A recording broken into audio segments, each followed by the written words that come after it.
a Revolução Bolchevique de outubro de 1917 e a Guerra Civil, que vai até 1921.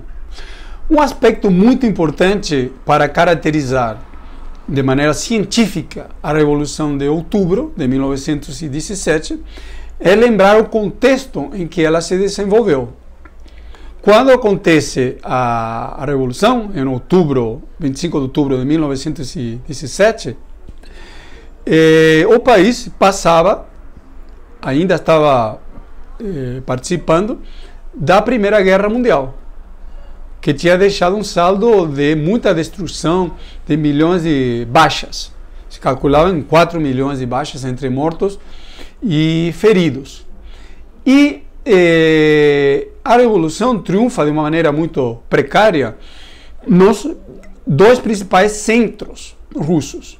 São Petersburgo, que era a capital, a grande concentração operária, e Moscou, para onde, durante a Guerra Civil, por meio de uma estratégia defensiva, a capital foi trasladada. Um fato também muito importante é que um mês depois os bolcheviques terem triunfado na Revolução, acontecem eleições para a Assembleia Constituinte. E, por incrível que pareça, eles perdem as eleições, onde o grande vencedor foi o partido esserista, o partido dos socialistas revolucionários. Isso aí é uma demonstração que mesmo com um partido que tinha triunfado na Revolução a partir da maioria que tinha nos conselhos populares, nos soviets, ele vai ser derrotado nas eleições burguesas, o que demonstra que por meio da eleição burguesa tomar o poder é um absurdo. Isso não consegue acontecer nem mesmo quando uma grande parte da população se encontrava armada. Logo em seguida, o Partido Bolchevique manda fechar a Assembleia Nacional Constituinte porque se negava a validar uma série de medidas estabelecidas pelos soviets, como, por exemplo, o fim da guerra, a revolução agrária, etc. E simplesmente ela foi fechada. E isso acabou sendo o detonador da guerra civil impulsionada pelos países imperialistas. Muito importante que na primeira noite após o triunfo da Revolução Bolchevique, Lenin vira à noite escrevendo o decreto da nacionalização da terra, porque ele sabia que precisava ganhar o apoio dos camponeses. Nesses primeiros meses há um esforço muito grande para chegar à paz com os alemães. Aí Lenin dizia que essa paz era fundamental, porque senão os bolcheviques não conseguiriam se manter no poder. Trotsky, ele encabeça as negociações de paz, que se estendem por alguns poucos meses, e no início as condições eram tão brutais que Trotsky encabeça um setor que era contra a assinatura da paz. Então, aí ele comete um erro, que ele não assina a paz nos termos que os alemães propunham, contra as orientações do Conselho de Ministros, encabeçados por Lenin, e os alemães fazem mais uma ofensiva e aplicam uma tremenda derrota no exército russo e obrigam os bolcheviques a assinarem a paz em termos ainda muito piores. Isso foi considerado por Lenin, mesmo nessas condições precárias, como um triunfo, porque era uma maneira de ganhar fôlego para fortalecer a revolução, impulsionar a revolução na Europa e poder enfrentar o imperialismo. Lembrando aqui um fato muito importante, que Lenin sempre tinha levantado a bandeira do derrotismo. Ou seja, na Primeira Guerra Mundial, Lenin disse que o melhor que podia acontecer para o proletariado era a derrota do próprio imperialismo, porque ele sabia que iria acontecer uma grande crise, e a partir dessa grande crise o proletariado iria entrar em movimento. Logo em seguida começa a guerra civil, na Rússia, onde 18 exércitos estrangeiros acabam invadindo a Rússia e o exército russo está totalmente destroçado. Trotsky, que havia ingressado no Partido Bolchevique em maio de 1917 e logo em seguida entrou no Comitê Central, ele fica com a tarefa de organizar o exército russo, e ele acaba mobilizando nesse sentido, principalmente os camponeses, uma parte da classe operária, e consegue formar um exército com 5 milhões de soldados. E para dar treinamento, etc., por vários mecanismos, ele acaba assalariando 360 mil oficiais russos, usando métodos bastante, em alguns momentos, truculentos militares. Ou seja, tinha o convencimento nacionalista, mas também tinha o fato de que a família do oficial ficava sob custódia dos bolcheviques e para qualquer eventual deserção ou traição à Rússia. Obviamente isso foi muito criticado posteriormente pela burguesia imperialista, mas guerra, afinal de contas, guerra é guerra. Os 18 exércitos foram totalmente derrotados e a Revolução Bolchevique acaba triunfando, se estende a outros países e em 1921, no final da Guerra Civil, acaba se formando a União Soviética, que acaba incorporando outros estados.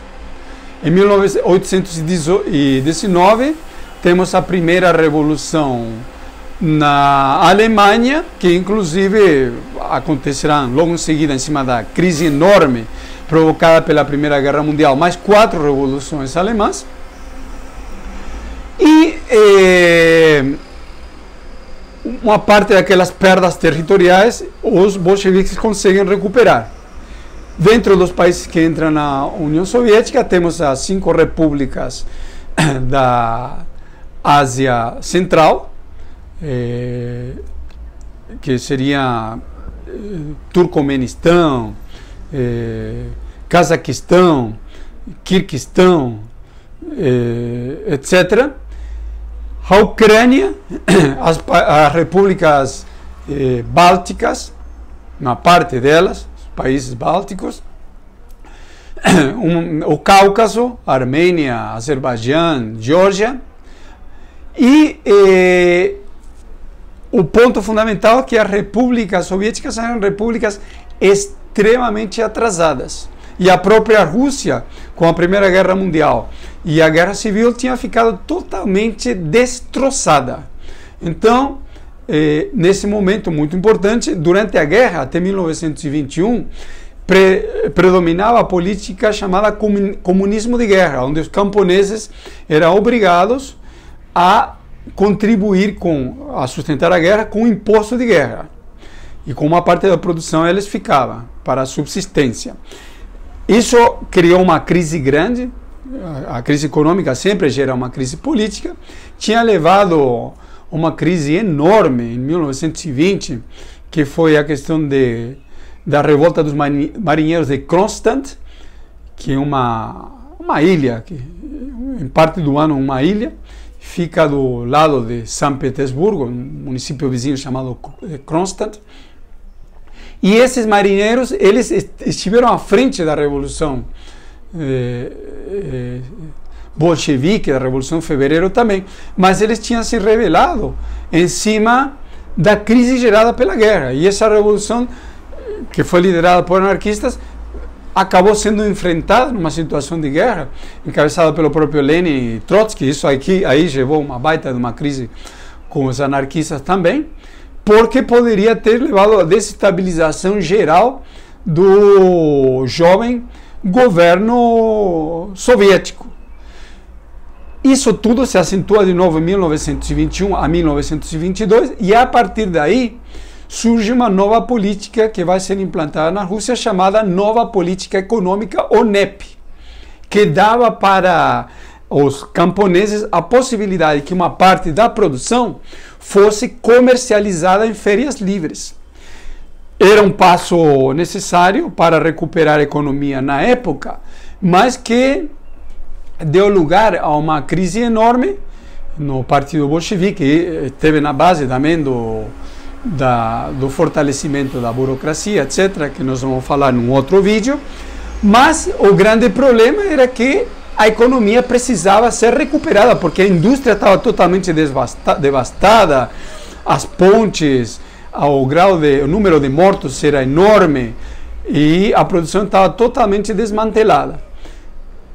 Mas, conforme o próprio Lenin disse nos escritos sobre a sobre a NEP, nova política econômica, era preciso revitalizar a economia. Lenin também disse: pequena produção gera capitalismo. E nesse sentido, o que nós temos? Que nesse momento não havia socialismo.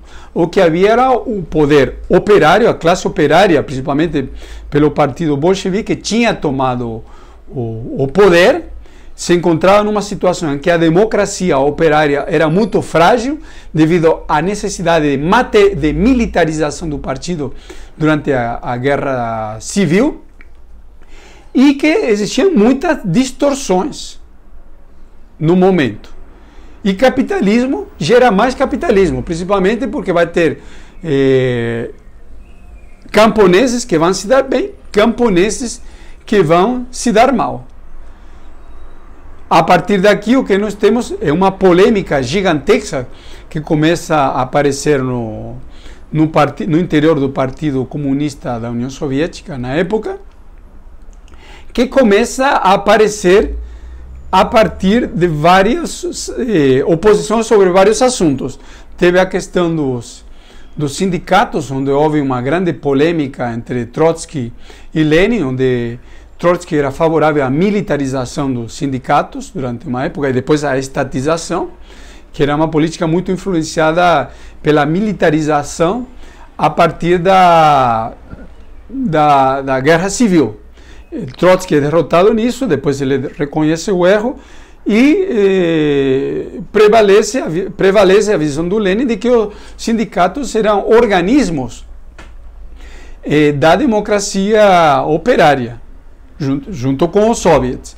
Surgem outras oposições na época e Lenin, em 1922, ele fica gravemente doente. É proibido pelos médicos até de trabalhar, e no início de 1924 ele morre. Aí se dá uma situação extremamente desagregadora de luta interna no próprio partido, onde os setores burocráticos que tinham se fortalecido com a desmobilização do Exército Vermelho acabam se fortalecendo, e a partir daí o stalinismo, por uma série de contradições, acaba surgindo como o novo regime na União Soviética, em cima de toda uma série de peculiaridades que nós vamos estar tratando no vídeo específico sobre o assunto.